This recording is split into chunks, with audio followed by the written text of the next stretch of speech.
Hello friends, welcome back at Mahakal IAS. और जैसा कि आप लोग जानते हैं, हम लोगों का फ्री आंसर राइटिंग इनिशिएटिव चल रहा है, जिसमें मैं आप लोगों के साथ पॉलिटी के लेक्चर भी डिस्कस कर रहा हूं।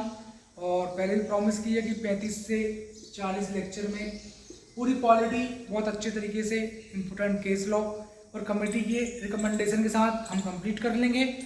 और साथ में रोज़ मैं आपको आंसर राइटिंग भी करा रहा हूँ।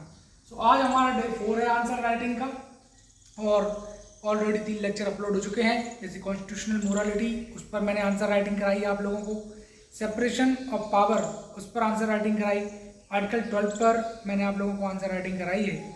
जो भी 3 वीडियो ऑलरेडी अपलोड हो चुके हैं महाकाल आईएएस के यूट्यूब चैनल पर, आप जाकर तीनों वीडियो को देख लेंगे। इससे आपकी आंसर राइटिंग को एक बहुत बूस्ट मिलेगा। और जो फियर जनरली स्टूडेंट के मन में रहता है, एक डर जो स्टूडेंट के मन में रहता है आंसर राइटिंग को, वो पूरी तरीके से निस्ते नाबूद हो जाएगा, खत्म हो जाएगा। और बहुत अच्छे से आप जो है किसी भी क्वेश्चन का इंट्रोडक्शन, बॉडी और कंक्लूजन लिख पाएंगे। सो होप कि आप लोग वीडियो देख लेंगे। और कमेंट सेक्शन के थ्रू भी आप बता सकते हैं हमें किस तरीके से आपको वीडियो लग रहे हैं और कितना इन्फॉर्मेटिव हमारा वीडियो है, ये आप बता सकते हैं। तो चलिए फिर डिस्कस करते हैं बगैर देरी के। आज का क्वेश्चन है, कल मैंने आपको दिया था इसका आंसर लिखने के लिए। अभी आप लोगों ने लिखा नहीं है, अच्छी बात नहीं है, आप लोग जरूर लिखें। और पहले मैंने बताया कि 9340786461 व्हाट्सअप करके भी आप सेंड कर सकते हैं आंसर। और जिसको कमेंट में बताना है वो इम्पोर्टेंट पॉइंट्स डिस्कस कर सकता है। इंपॉर्टेंट पॉइंट्स भी अगर आप मेंशन करेंगे तो मैं समझ जाऊंगा कि आपकी अंडरस्टैंडिंग किस लेवल की है। आज का जो क्वेश्चन है वो ये है कि what do you mean by article 13 discuss along with case law.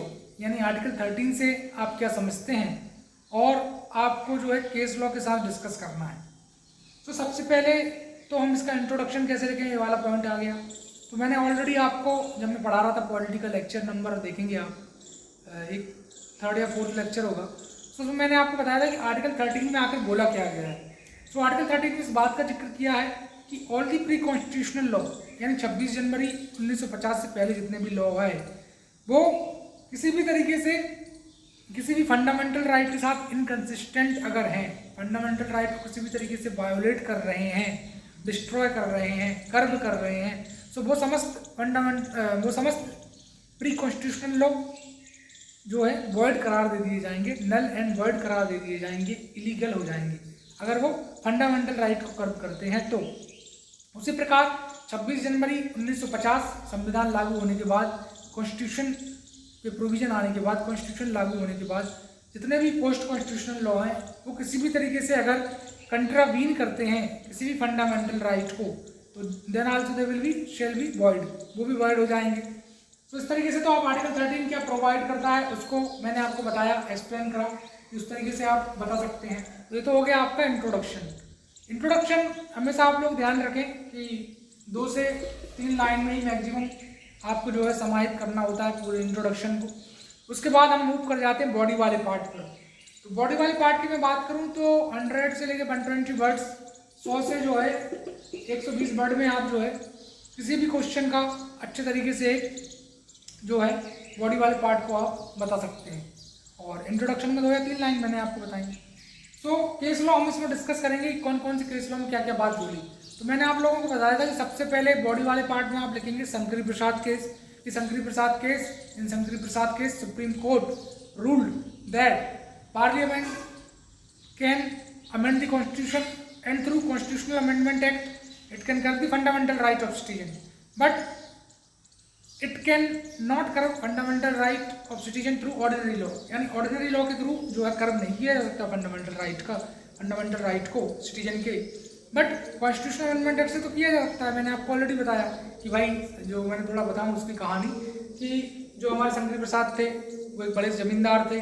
उस समय लैंड रिफॉर्म चल रहे थे। जवाहरलाल नेहरू ने पार्लियामेंट में फर्स्ट कॉन्स्टिट्यूशनल अमेंडमेंट एक्ट को लेकर आए।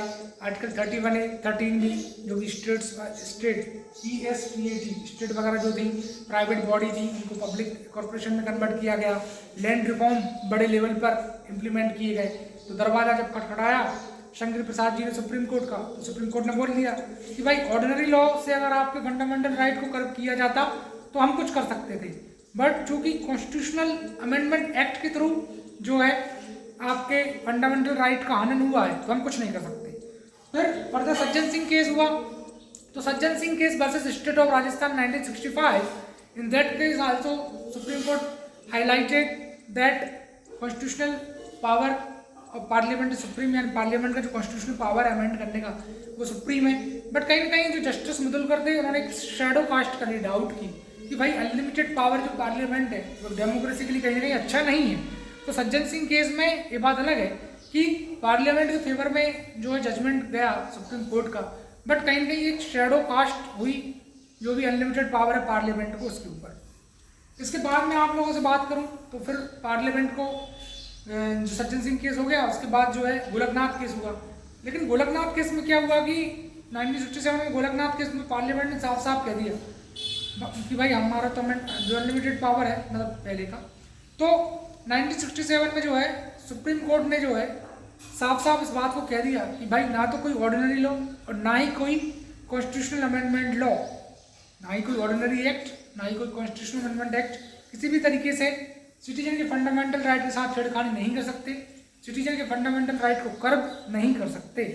सो गोलकनाथ केस में जजमेंट आया तो इसको भी आप कोट कर देंगे, सज्जन सिंह केस को कोट करना, शंकर प्रसाद को कोट करना और गोलकनाथ केस को कोट कर देना इंग्लिश में अपने वर्ड्स में। उसके बाद आप बता सकते हैं कि किस तरीके से 24th कॉन्स्टिट्यूशनल अमेंडमेंट एक्ट आया, इसमें आर्टिकल 13 सब क्लॉज 4 को अमेंड किया और पार्लियामेंट ने बोला कि हमारे पास अनलिमिटेड पावर है। तो आप देख सकते हैं कि article 13 sub clause 4 added and parliament show its unlimited power. फिर उसके बाद केशवानंद भारती केस में 24th कॉन्स्टिट्यूशनल अमेंडमेंट एक्ट 1971 को चैलेंज किया गया और बेसिक स्ट्रक्चर की डॉक्ट्राइन को फिर आप थोड़ा एक्सप्लेन कर सकते हैं बॉडी वाले पार्ट में कि किस तरीके से basic structure doctrine laid out की गई केशवानंद भारती केस में। और कॉन्स्टिट्यूशन की सुप्रीमेसी के बारे में बात की गई कि supremacy of constitution to be maintain federal character, जो भी है सेक्युलर वाली बातें हैं वो आप मेंशन कर सकते हैं कहीं ना कहीं किस वाले पार्ट में, unity integrity of nation Kesavananda Bharati case में।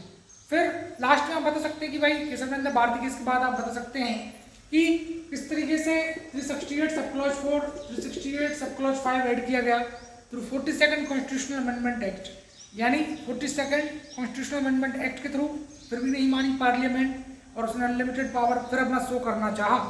बट फिर फाइनली मिनर्वा वेल केस 1980 में फंडामेंटल राइट और directive principles of state policy दोनों के बीच जो है एक सामंजस्य की स्थिति बनी, हार्मोनी डेवलप हुई और बोला सुप्रीम कोर्ट ने कि बेसिक स्ट्रक्चर डॉक्ट्राइन किसी भी तरीके से डिस्ट्रॉय नहीं किया जाएगा और फंडामेंटल राइट और डीपीएसपी के बीच में जो है एक हार्मोनी डेवलप रहेगी। तो फिर उसके बाद जो भी डिबेट थी पार्लियामेंट की, सुप्रीम कोर्ट की, दोनों पहलवानों की लड़ाई है समाप्त थी और इस तरीके से पूरा बॉडी वाला पार्ट आप लिख लेंगे। अब रह जाता है सिर्फ कंक्लूजन वाला पार्ट। तो कंक्लूजन पार्ट में सिंपल इतना सा आपको लिखना है कि basic structure doctrine lead to preserve democratic value such as rule of law, liberty, equality of citizen which will help in further strengthening democracy and voice of people will not be heard, voice of people will be strengthened। इस तरीके से आप conclusion लिख सकते हैं। तो thank you very much, kindly like share subscribe, ज़्यादा से ज़्यादा लाइक करेंगे, शेयर करेंगे, सब्सक्राइब करेंगे। और पूरा डिस्कशन हमने देख लिया है, एक नया आंसर राइटिंग नए क्वेश्चन पर लेकर आएंगे हम कल जल्दी। Thank you very much.